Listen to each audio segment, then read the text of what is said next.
Why in the world did Dodge just kill off the manual Hellcat? What's going on, guys? I'm Hellcat Guy, and today we're going to be going over the recent news of Dodge killing off all of their manual Hellcats. But before we hop into today's video, make sure you guys smash that like button. It helps push out these videos to more car lovers like yourself. Okay, guys, so let's talk about manual Hellcats and Dodge's decision to cut them out of their 2022 lineup. Now, if you take a look at some of these articles, they will say that this is temporary, but they never gave us a date that they'll possibly return. If we take a look at the history of the Challenger and Charger Hellcat, you'll see that in 2015 they first released the Hellcat. Now the Hellcat was an anomaly. It had 707 horsepower right from the factory, and now this vehicle was offered in two different transmission options. You had the 6-speed manual that everyone was so excited about because this was finally a ridiculously high horsepower vehicle with a 6-speed manual transmission like back in the day, and it was affordable to the average guy. Now you could also get the 8-speed automatic transmission, which, yes, I completely agree, it is way faster to drive a automatic vehicle over a manual, but the feeling is unmatched to driving a 6-speed 707 horsepower muscle car. Now fast forwarding to 2018, Dodge released the Challenger Hellcat wide bodies and red eyes. Now these were a more wide, as the name suggests, more wide Challenger Hellcat, but they still came in that 8-speed automatic transmission, and they still came in the 6-speed manual. So that really makes me wonder why in 2022 they're gone now. Now there is a couple different theories that I have on why Dodge killed off all of their manual models. So as Dodge prepares to kill off their Hellcats as a whole in 2023, yes, very sad news, RIP Hellcat 2015 to 2023, forever in our hearts, may you rest in peace. We see more and more Hellcat and SRT models being killed off. For example, the Trackhawk I have here behind me has been completely killed off. They're not even going to continue it to 2023. They stopped production halfway through 2021, and the values have skyrocketed. For example, you could buy one of these brand new where I live for about $90,000, but used 2018s with about 30,000 kilometers are going upwards of 110 grand. And don't even get me started on gas prices right now. I never drive it because I can't afford the gas for it anymore. So is this a big reason that Dodge has decided to kill off the manual Hellcat? Are they just preparing more and more to slowly decrease production? Or do you think it is a possible chip shortage? They don't have the correct chips to put a transmission in their vehicles, but I don't think that would really make sense because they're just parts. And another reason that's really not a feasible answer is because they're still making the manuals in the RT and Scatpack models, which makes absolutely no sense why they would take it out of the Hellcat. Now the real answer I personally think is true is there's people up there with a certain agenda to get rid of the cars we love. Now as some of you may know, Dodge and Jeep are working on a twin turbo inline 6 engine, which, trust me, it's going to be really cool. People are going to mod these twin turbos, and I'm going to love to see a twin turbo Challenger or Charger, but it's never going to be like that V8 that we have now, and it's really disappointing. And personally, after 2023, I don't think we'll ever see a Challenger again with a 6-speed manual transmission. I mean, who wants to drive a 6-speed manual Challenger with an inline 6? And speaking of smaller engines, the C63 AMG just announced that they're going to have an inline 4 in a notoriously V8 based vehicle, which also doesn't make sense, but I think we know why all this is happening. Now the Challenger has been notoriously a drag racing car. They're known for being boats and not handling all that well. So if we take a look at the 2021 Shelby GT500 with the 760 horsepower supercharged V8, that vehicle also doesn't come in a manual. So it seems to be these higher models that dealers are taking the manuals out of as they prepare to be completely done with V8s. But there's one brand who absolutely doesn't care, and that's going to be Chevy. The all-new Camaro ZL1 with, I think it has like a supercharged 750 horsepower engine, still has your 6-speed manual transmission, and that is a pretty damn good track car that can also compete in the quarter mile. Also guys, the 2019 C7 ZR1 comes in a manual as well, but like I was thinking, of course they kill off the manual with the brand new C8 Corvette. Like, what the hell is that? Like, personally, I don't 100% know what they're cooking up behind the scenes here, but all I know is that gas prices are up ridiculously. V8 cars are increasingly more expensive, and dealers are increasingly decreasing V8 production, and they're going more towards electric. Like,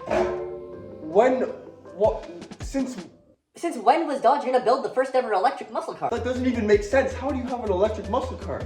Like, imagine you're going down the drag strip, and you know how we love to hear those straight piped V8 engines roar down the drag strip? This is what we're gonna hear when we hear a new electric Dodge Demon go down the drag strip. You're just gonna hear, it's gonna be like, that's what it's gonna sound like. Very boring, very disappointing.